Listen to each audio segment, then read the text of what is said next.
Hi, it's another Friday and you're welcome to the Premier League preview show on Citi TV. My name is Nathan Carl. Many thanks for joining us on a lovely Friday as we look ahead to another weekend of the Premier League. Of course, the coverage is also live on Citi 97.3 FM in terms of the game. So this show is a great accompaniment to help you enjoy the live action from England. If you have anything to tell us, comments, questions, queries, anything, send us a WhatsApp message on 0550 585832 0550 585832. We'll go through as many of your comments as possible before we leave the studio in about an hour. We'll take a very short break. When we come back, my guests are ready and we will start rolling. This is the Premier League preview show on Citi TV. We'll be right back. Don't go anywhere. Welcome back. This is the Premier League preview show on Citi TV. Let me introduce my guests. I think they are making their very first appearances of the season. They had an extended pre-season and injury issues here and there, but they are back in the squad. Susu Graham is here. Hi, how are you doing? Fine, thank you. Great. And Daniel Cranton is also here. Hello. Maybe that's his first. That's not my first. Oh, that's not your first. I made an appearance match day 2. Match day 2, yes. You also had a slightly extended pre-season. Yeah. Star players get a few privileges. Yeah, I understand. I'm not a show-off, so please don't be telling me. Alrighty, let's have a look at the fixtures for match week 3 already. We are in the third week of the new Premier League season. Spurs and Wolves starts us off in a very exciting fixture potentially in North London. Palace versus Villa, Everton and Forest, Fulham, Brentford, which is a West London derby, close to the Thames. Very good one there. Leicester and Southampton, throwback to when Leicester won 9-0. I don't know if they will do this time. I don't know. And Bournemouth versus Arsenal at the Vitality Stadium on Saturday at 4:30 p.m. That's what the English people call tea time. I don't know why they say it, but that's fine. Leeds versus Chelsea starts us off on Sunday. West Ham versus Brighton, also on Sunday. Newcastle versus Man City, also on Sunday. Remember a few seasons ago, there was an exciting tie between the two of them. And on Monday night, there's a grudge match at Old Trafford. Man United versus Liverpool. The two teams are yet to win a game, but everything goes to the side because they don't like each other. And on Monday, somebody may probably get their first win of the season. Will it be United? Will it be Liverpool? We wait to see. Now, let's begin. Hop around and let's start off with Leeds versus Chelsea. That's happening at Elland Road. Leeds versus Chelsea is happening at Elland Road. They've met 28 times in the history of the league. Chelsea have won 11. They've drawn 9 and lost 8. While Leeds United have won 8, they've drawn 9 and lost 11. So those are the numbers heading into that particular one. So let's begin with this. It's been a very interesting start for the two teams. Chelsea on 4 points. Leeds United, I also believe, on 4. I could be wrong, but they won their first game. The comeback win against Wolves on match day 1. Several people think that it will be a long season for Leeds, but they are beginning to show some positives. Probably a few, I don't know, under Jesse March. Now they take on Chelsea, who are fresh off drawing that very hotly contested game against Spurs from last weekend. Your thoughts on that one? Well, it's Chelsea's game to lose in the sense that we know Leeds. We know they've not changed much from the Bielsa time. They are still high pressing, gung-ho. They'll leave spaces at the back end. We know Chelsea are one of the more compact teams in the league, very difficult to break down. But their issue is sometimes their chance creation. They've not really been creating very high-quality chances in every game. You see some games they create a few here and there, but it's not consistent as you'd expect from a team with that kind of attacking talent. So Chelsea they are a solid team, but they're not exciting. But that's not what you need in the league. You need to get those results, and sometimes making it hard for the other team to score and being able to sneak a goal or two is all you need. So Chelsea are really a very difficult team to beat, and they are in a stylistic clash. They have the edge. But even though the head-to-head is pretty close, but I suspect that's skewed by Leeds being better than Chelsea in the 90s, and that's what skewed the head-to-head. But when I look at it on paper, it should be an easy Chelsea win. But Chelsea might struggle to get going, but I don't see Leeds breaking them down, despite them having our current top scorer, Rodrigo, who has 3 goals. Interesting stuff there. Now, we saw Chelsea last weekend against Spurs, and for viewers, those are some pictures from that encounter. It was a hotly contested game, ended 2-2, controversy all over the place. On match day 1, when Chelsea went to Everton, we saw how do I even say, professional they were. They won by a single goal. In this game, they were a bit more expansive, even though they ended up drawing. What kind of Chelsea are we expecting to see at Leeds? Will we see a repeat of this Chelsea, or the Chelsea that will be cautious and hope to find something little and then try and win that game at Leeds? I don't think it will be helpful for them to be cautious. Leeds are no respecter of persons. They come out and they play their football. There's usually a lot of spaces left in behind. So I expect Chelsea to go at them toe-to-toe because Chelsea is by far the better side, have the better players. We've seen what they can do when they want to go toe-to-toe with the best. And last week was a clear example. And we could easily have ended up in a win if they were just a bit lucky. And when I say lucky, I mean scoring their chances, not about that Cucurella thing, because that was not a red card in my opinion. It was not a red card. It was not a red card. It wasn't a red card. I mean, he's right fair. in the sense that when they pull hair, it's not every time it's a red card. Exactly. It's a very sometimes it isn't. So you can't really see. For me, it's I'm looking at Chelsea. I want to see how they react from that result, and it was very disappointing from their point of view. They would like to come out and assert their dominance. It's 4 points they have already, and we might think it's a bit too early, but they're already 2 points ahead of Liverpool. The top 4 race starts from the get-go. They were questioning Pep Guardiola about his 4-point lead over Liverpool earlier today. He was trying to play it down, but everybody knows it's very significant because this is the Premier League. It's decided by fine margin. So Chelsea will be hoping to capitalize on this. And when I say capitalize on this, I mean Leeds, their poor defense. They've conceded quite a number of shots this season. Their defense is not the best, yet to keep a clean sheet. And that is typical Leeds because of the way they play their football. And I honestly, Chelsea are, for me, they are by far favourites in this game. I'll be very surprised if they struggle to close out this game and get 3 points. All right, we'll see how it goes. Chelsea travelling to Leeds United at Elland Road for that game. It's happening on Sunday on the calendar. Let's move on to our second game. Bournemouth versus Arsenal. That's on Saturday at tea time, as they say. It's 4:30 p.m. Ghana time. Now, the two teams have met 10 times in the league. Bournemouth, 1 win, 2 draws, 7 losses. Arsenal, of course, their numbers will read the other way. 7 wins, 2 draws, and a loss. To Bournemouth in the Premier League. Interesting start for Arsenal. Daniel, let me stay with you. You had been a strong critic of Mikel Arteta's work methods and the team's output from last season or 2 seasons ago. It looks like they've started or they've bought well. Gabriel Jesus is banging in the goals. And now they look like a team that wants to make a true statement this season. I don't know about the title, but they really want to be in the mix for top 4 come the end of the season. Now they take on Bournemouth. What kind of tie are you expecting? I'm expecting Arsenal to go out and dominate them. Arsenal have been really good. We saw signs of that from pre-season. Thankfully, they've carried it out onto the start of the season. We had a good win on opening day. And I like wins like that against Crystal Palace, wins that test your character, because they were not the better side throughout the game. Crystal Palace had a much better second half. They had opportunities. Arsenal had their goalkeeper to thank. And they were able to grind out the result. And I'm saying I like results like that because the big teams and the top teams you always face opposition like that where it will be a bit difficult, but your ability to grind out results is what separates you from the rest. And Arsenal were able to do that. Then in the game against Leicester last week, we saw the Arsenal that we were expecting to see this season. That dominant force, going out, creating chances, scoring goals, giving the fans something to cheer about at home. And it was a fantastic performance. They are facing Bournemouth this week, newly promoted team. Had a good result on opening day. Their home game against Aston Villa. This is their second home game of the season. I don't expect them to approach this the way they did against Aston Villa. I expect them to sit back and frustrate Arsenal. But look, this Arsenal team is high on confidence. I don't see them crumbling in this fixture. I feel Arsenal will go out, dominate, create chances, and win quite easily, honestly. And the sort of form that Gabriel Jesus is in, you really don't see him. And the attacking players also. And an interesting thing about Arsenal is that Saka hasn't had the best start of the season, but it hasn't affected the team in any way. He had a quiet game against Crystal Palace, another quiet game against Leicester City. And you can just imagine if he also starts firing. That will be then whole front three getting in on the act. They have Odegaard behind them, who is absolutely brilliant, can pick a pass from anywhere, reads the game so brilliantly.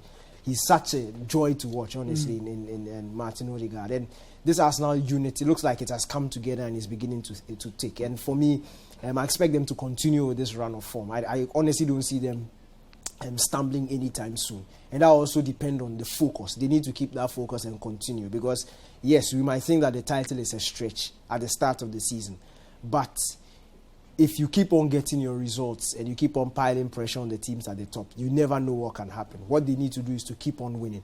We saw them last season against the big boys when things looked like they were coming together. That game against Man City, you can see that if you are winning the games you are supposed to win on paper, and you meet the big boys with one or two, and some of the new signings that have come in, and if luck can go your side, luck can go on your side or your way, anything can happen. So for me, they have a very good opening 10 fixtures. I think that I will not put it past them to keep on winning and keep on getting the points. Bournemouth and Scott Parker, this is a proper test of how they will fare this season. They beat Aston Villa on opening day, and then they were giving a very rude awakening by Manchester City last weekend. They face Arsenal now. What kind of approach would make sense? Daniel mentioned or hinted that a sit-back approach would make sense, but they're playing at home. They've beaten Villa. Villa may not be Arsenal, but Bournemouth do need points. Do you expect them to sit back, or they need to, respond to the game and say, we are playing at home, we'll have to start getting points so that, survival doesn't become a bit of a struggle? No, you have to say the sitting back approach, it's worked to a certain extent, because I know we've made a lot about Elland touching the ball 8 times, only getting 2 passes, because he was crowded out. It was a deliberate attempt by Bournemouth to keep him out of the game. The only problem with Man City is that there's so much quality that if you decide to crowd out their striker, the midfielders will punish you. There's some sense to that approach. Against Arsenal, you're playing against a team that's very fluid. If you try and crowd Jesus out, he's going to move to the wing, he's going to do something. But the idea of being compact and keeping it simple and trying to play on the break, it makes sense. It's something you have to do against teams better than you. Don't want to open up and make it easy for them. But the issue with Scott Parker's Bournemouth right now is you want to play defensively, but they don't have enough centre-backs. Because if you remember, Jefferson Lerma played at centre-back against Man City, because as the season was started, I believe they had only 2 or 3 centre-backs, and you want to play 3 centre-backs. It's not sustainable in the long term, because suspension, injuries, things happen. You can't have 3 centre-backs and play a 3 centre-back system. So right now, it looks like they don't have quite the right personnel to play the way they want to play. But there's some potential in their organization and the way they set up. They are finding a way to limit teams, crowd players out, make it difficult. And that's what you need to do, because you don't have the quality of other teams. Also, Dominic Solanke was missing in their last game. He's one of their best players. That might make a difference if he's able to play this weekend. I still expect Arsenal to win, but if Bournemouth have all their players available, they bought Sensi from Feyenoord, he's a centre-back, to kind of bolster their defense. If everyone is available and all their players play, I expect them to put up a good fight, but it will ultimately be in vain. But it will be a sign of the fact that they are here to compete and they are not here to kind of just collect goals and go back down. Interesting stuff there. So Bournemouth host Arsenal at the Vitality Ground, or the Vitality Stadium, on Saturday evening. That's at 4:30 p.m. It's part of Citi FM's coverage on radio, so you need to be part of that. That's happening on Saturday. Guys, let's move on to the big one. The big one of match week 3 at Old Trafford, Monday night, under the lights. It's Man United versus Liverpool. And we've got a roadshow. The first roadshow of the season will be at the Plus 233 Jazz Bar on the Ring Road from 6:30 to give you that game. And this is how the head-to-head is. 60 times they've met. Man United have won 18. Liverpool have won 28. So 60 times they have met. 14 draws. And of course, United have lost 28. Liverpool have lost 18. This is quite interesting. This is really, really interesting when you look at the numbers. They reveal Liverpool's historic dominance. I don't know if these numbers include the Premier League. No, it's just the Premier League. Just the Premier League. This is the 31st season. This is the 31st season. So you can understand. If you play 2 games across 30 seasons, you get 60 almost. All right. So Liverpool do have a very interesting stretch of wins against Man United. They've won 10 more than United, or 10 more wins in terms of... That's quite surprising to me. That's quite surprising. No, yes. Especially after all the Ferguson years. But it just shows that Liverpool, even when they weren't good, were They still competitive. They did, because I remember there were spells when, for 2-3 seasons, United could not beat Liverpool both home and away. Daniel, let me start off with you. This is a very important game. We know the history, we know the context, grudge game. But it looks like this first meeting of these two giants has a lot riding on it. None of these teams have won a game this season. they won 3 points. Ten Hag is under pressure. He has to get a win. There's a lot riding on this game, and you get the sense this game might set the tone for the two teams, probably the rest of the journey in terms of this season's campaign. First of all, before we continue, apologies. It's Man United with 28 wins. United with 28. Yeah, because it did look kind of strange. Yeah. And look, that will be 19 wins for Liverpool on Monday. Look, 19, win number 19. Yeah. Look, we have to face facts. Yes, Liverpool themselves haven't started the season well. Agreed, granted. But they are in a much better place than Manchester United. Man United are short of confidence. In terms of their structure, it's not the best to compete, especially at this stage, at this point of the season against Liverpool. Liverpool are hungry, and I'm mentioning their start of the season also because they're already 4 points behind Manchester City. They have to win this game. So it's both teams are coming with a must-win attitude. It's not a point will not be enough. Especially for Liverpool, a point will not be enough. Maybe Man United, they will take the point in good faith because of the sort of starts that they had. But Liverpool know that they have to win. I feel with the red card to Darwin Núñez, it's going to change their approach a bit. And it's going to go to a more familiar Liverpool front three with Diaz, Firmino, and then Salah. And when I say familiar, I mean the fluidity will be much more familiar. I think it will be also favourable to Mohamed Salah. This Liverpool team, look, they are set. I can't really explain how they've not started the season well. You can also factor in the red card they got in the last home game of the last game of the round in game week 2 against Crystal Palace. That also affected their game a bit. But look, the main thing is how Manchester United are at this particular point in time, and it's not about hope or vim or.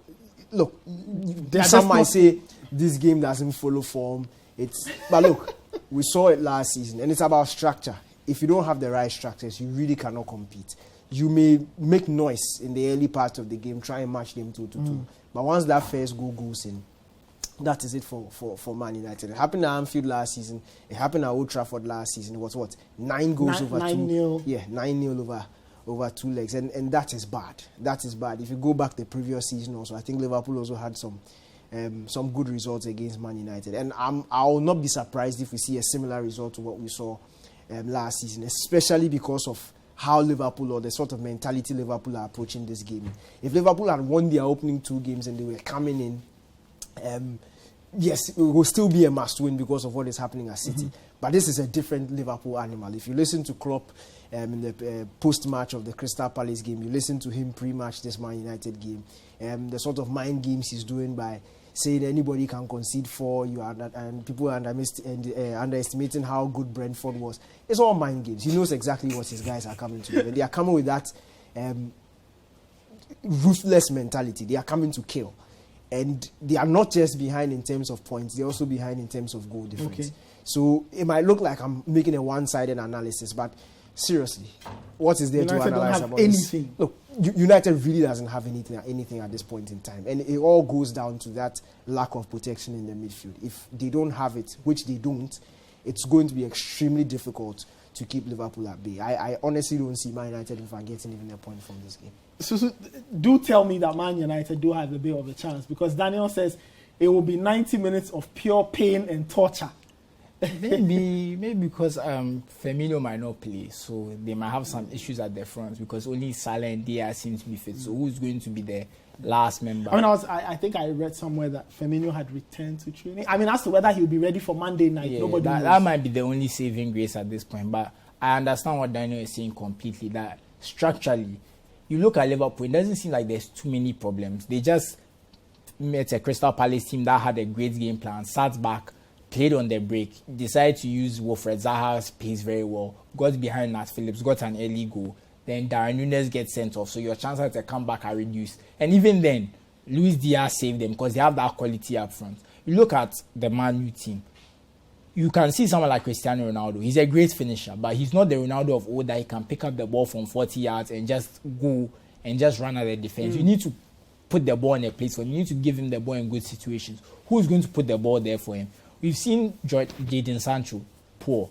Rashford, poor. Fred, poor. Eriksen, poor. Bruno, poor. Like, everyone is in bad form. So who's even going to give the ball to Ronaldo? You're one of the best finishers in the world, but you can't even get the ball to him, you know. So you really wonder where the threat is going to come in for Man U right now. So it's a very difficult match, and if Man U are lucky, they can get a draw. But I don't.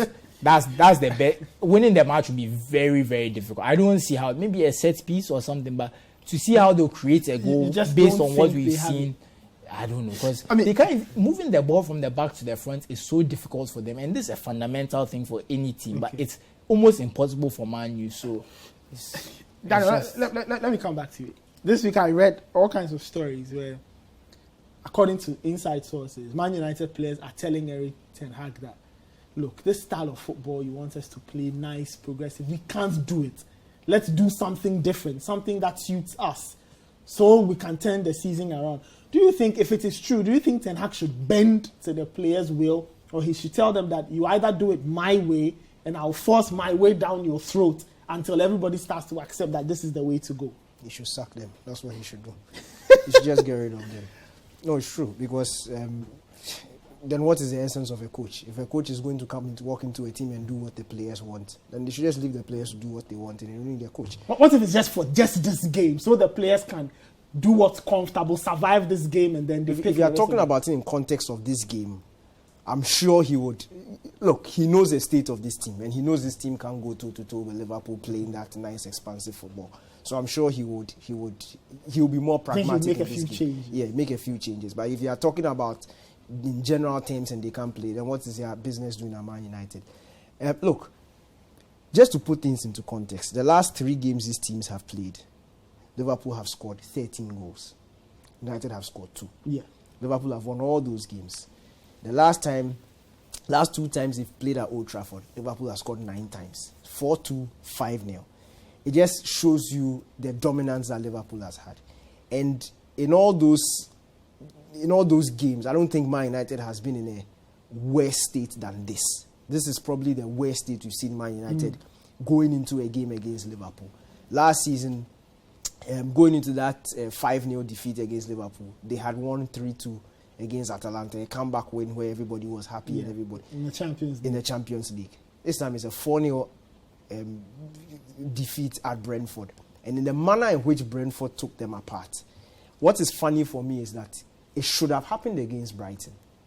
Brighton just couldn't find 4 goals to score. Brighton just didn't want to. That's how I see it. No, honestly, people talk about Man United playing well in that second half, but if you watch the body language of the Brighton players, they seemed very comfortable when they were passing the ball around in the second because they half. knew there was no danger. There was no danger. Look, Brighton could move from defense to attack in a split second just by 3 passes.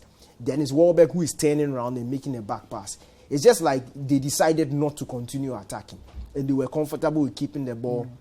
And just Brentford making sure were not comfortable. Brentford were not. They wanted to keep on scoring. And I think it's because Thomas Frank was very annoyed after the 3-1 because he felt that they should have scored 3 in the first half and put Man U to bed. Yeah. So the fact that they got the chance to do it again, he didn't want them to give it up. Look, it was just about continuing to score the goals. And that is the same mentality Liverpool are coming with. Look, they will keep scoring and scoring and scoring. And I'm saying again, Liverpool have drawn their opening 2 games of the season.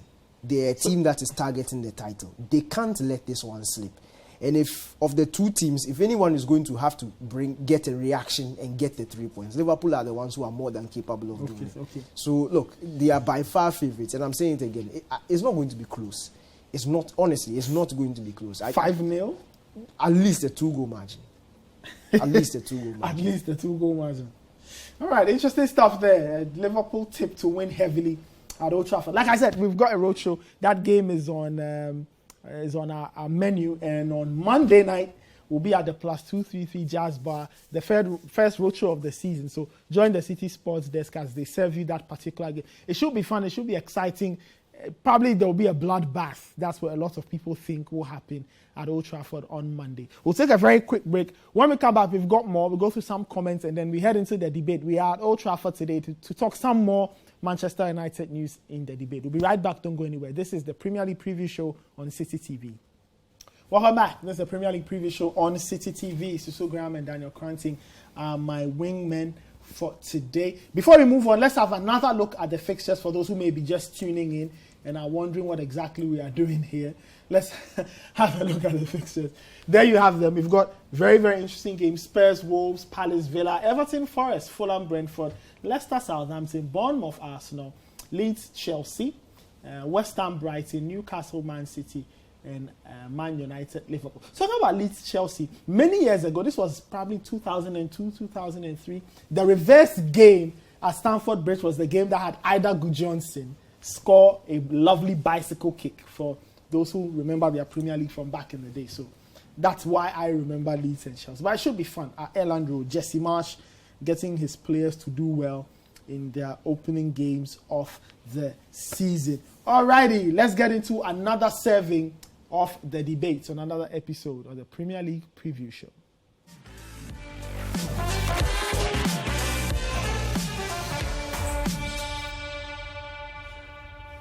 All right, welcome to the debate on the Premier League Preview Show. We are back at Old Trafford. It looks like this season we'll be spending a lot of time at Old Trafford because Man United's problems don't seem to be going away. But if you believe the reports coming from Europe, and if you believe some of the transfer ITKs or the people in the know, Man United are set to be close to bagging Brazilian midfielder Casemiro from Real Madrid.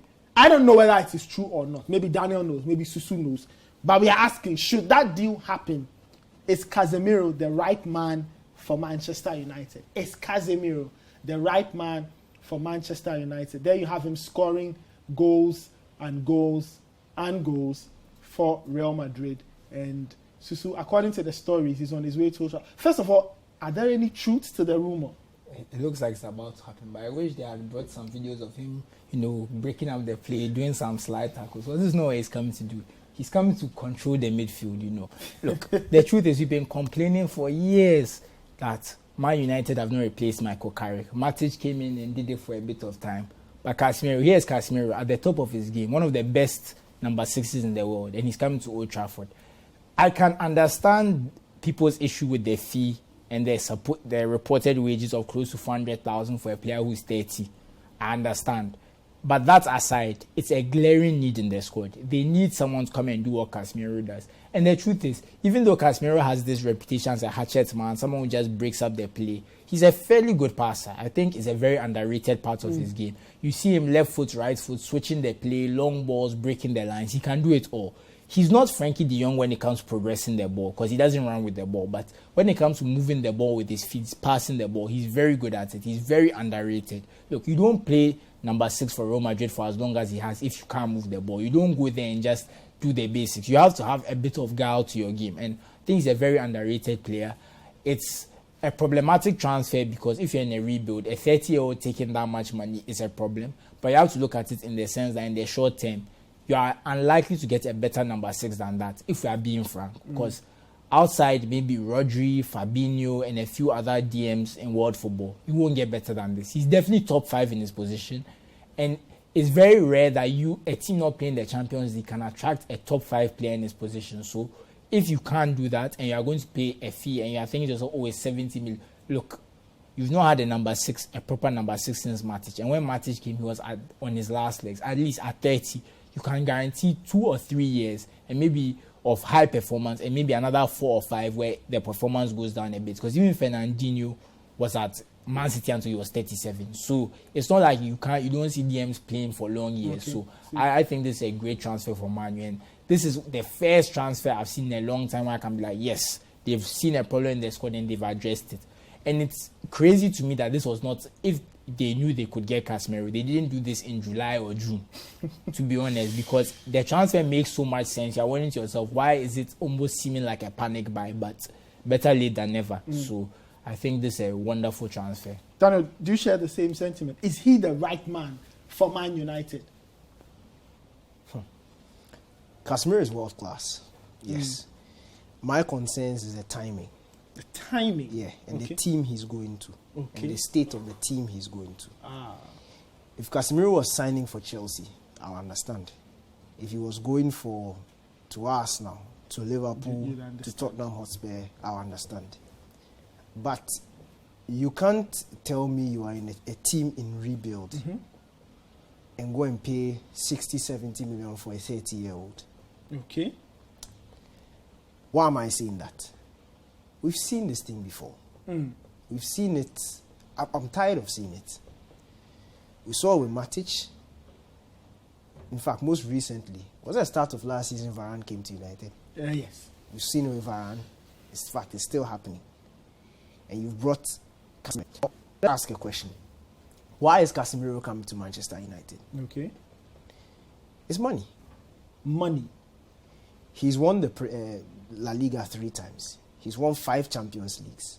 He's won Copa del Rey. He's won Spanish Super Cups. He's won World Club Championships. At club level, he's won everything. National team level, he's won Copa America. Yeah. He's done it. He doesn't want the World Cup, but winning the World Cup is no joke. It's no joke. But in terms of having something to show for your career, you've done it at both club and country. Even in Porto, I think he won the cups with Porto. He's done everything. He's coming to this team at 30. When you read the stories, he told his Real Madrid teammates that Man United were willing to do what? Double his salary. That was the incentive. Even though that's been shut down. That's been shut down. But the bottom line is that United offered him money enough to leave. At 30. And he's looking at what is happening at Real Madrid. They've already replaced him in Tchouaméni. Camavinga to an extent. If you look at the speed in which this transfer has been done, it just shows you Real Madrid have no use for him. They know he's done. In terms of competitiveness and ambition, he's reached a point in his career where he's achieved everything. That midfield combination of Modric, Kroos, and himself are on their last legs. Yes, you might say 30, he still has, but I'm talking about up here in terms of mentality. So you think that for somebody who has that kind of mentality, it will be dangerous for Man United because he's not coming to give his everything? Not just that he's not coming to give his everything. He's walking into a dressing room that is pampered, not driven. A dressing room that is going to the Europa, that don't mind that they are going to the Europa.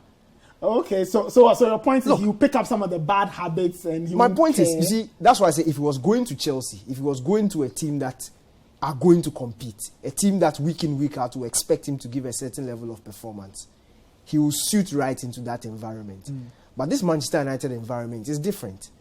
He's asking himself, look, and don't underestimate the power of the World Cup for these South American players. As I've said, he's won everything at club level. In November, he goes to the World Cup. He finishes the World Cup. He's certainly not targeting the World Cup in 2026. Okay. He'll be 34. He's not targeting. This is his last World Cup. So if he does that World Cup in fact, after November, when he comes back in December, he won't be thinking about national team. That's the thing. In national team, what again is there to win? He's already won the Copa America. Club level, he's not come to prove anything to anybody. Okay. So you think United are acquiring a player who he won't apply himself, he will enjoy his time, he won't care? He's going to feed off the environment that he's walking into. Because, you see, that's why when teams are rebuilding, they usually go for young, talented players. It's not just that the person can give you 5-6 years, but those kind of players have a lot to prove. They have their careers, they are still building their careers. So it fits into what the club is doing. If you are building a project for the future, and we understand that United is under no pressure to win the league or compete for anything this season. It's a rebuild. And what is a 30-year-old doing in this team? It would have made sense to me if United also had a young DM in the team who was supposed to pick off Casemiro for the next 2-3 years. But that is not the case. He's coming in, and this guy can do a job for you in, I'll say, max 2 years. Because by 32, and with his style of play, how athletic he is, his body cannot take him 33, 34. Suzu mentioned Fernandinho. Fernandinho has never been that very athletic player all over the place. His strength was reading the game and knowing when to step in. Similar to Rodri. A player like Rodri can last a long time. That's why players like Pirlo, I think Jorginho, those type of players can last. Somebody like Kante is having injury problems already. You don't see Kante lasting in the next 3-4 seasons because of his style. But don't you think a player like Casemiro over time can probably alter his game, knowing that he understands his body? That's the thing. Casemiro's strength is his athleticism and his tackling. Suzu mentions his pass. His passing is good, but he's better than who? At that role. He's not better than a lot of people. He's not the sort of player you ask to drop deep and pick the ball up, distribute. You don't give him that role. That's why, yes, he could do the odd distribution, but Cruz was more in charge of that thing. He could. That's why I say he can contribute, but he's not somebody that you put that task on. So let me ask you this. Susu mentioned Michael Carrick. He also mentioned Frankie de Jong. Yeah. You mentioned Frankie de Jong. Yeah. I ask because your point, based on the points you're making, I get the sense. First question, is it that Man United are actually confused about the type of player they want? Because on one hand, some people say they need a Frankie de Jong type of player, so somebody like a Carrick, right? Carrick was not your hardest tackler, but he could give the team rhythm, tempo. Then some people say, look, United are struggling because they don't have a destroyer, so they are going to get Casemiro. What do United need? Look, I think they need both. One player, they need one player to do this, one player to do that. I know we are going to go back, but we kept on complaining about Pogba's partner Pogba. If they had bought a Casemiro type player to partner Pogba, I think a lot of the issues that we're having with Pogba and asking Pogba to do things he wasn't meant to do would have been solved. Because they didn't have that type of player in their squad at all. Okay. And they brought Matic, and Matic was just immobile, so it became a problem. But now you've bought the player, and I understand what Daniel is saying, but I want to say for Casemiro, innocent until proven guilty. I don't think it's a fair assumption to say that he's going to come and coast for the rest of his contract and basically just take Man U's money. It's a valid concern, but I want to give him the benefit of the doubt because at least in the case of Varane, we had seen the decline. You know, there was a certain decline after the 2018 World Cup, which Madrid noticed, which we even noticed. If you remember the Man City and Real Madrid Champions League, he was terrible. He caused Madrid the tie. So there was a clear pattern with Varane, but we've not seen that with Casemiro. So I think it's a bit unfair to say that Casemiro will come and kind of switch off. But it's a valid concern because it's always a concern when a player moves from a top club to a lower level in terms of competitiveness. What is his reason for moving? Why is he moving? Okay. So it's always a valid concern. For you, the reason is key, but it still doesn't take away from your conclusion that at least in the interim, he's a sensible signer looking at United's problems. Yes. That's what you see. Yes. Dano, you say that no. You see, I'm not saying no. I'm saying what the project we've been made to believe is ongoing.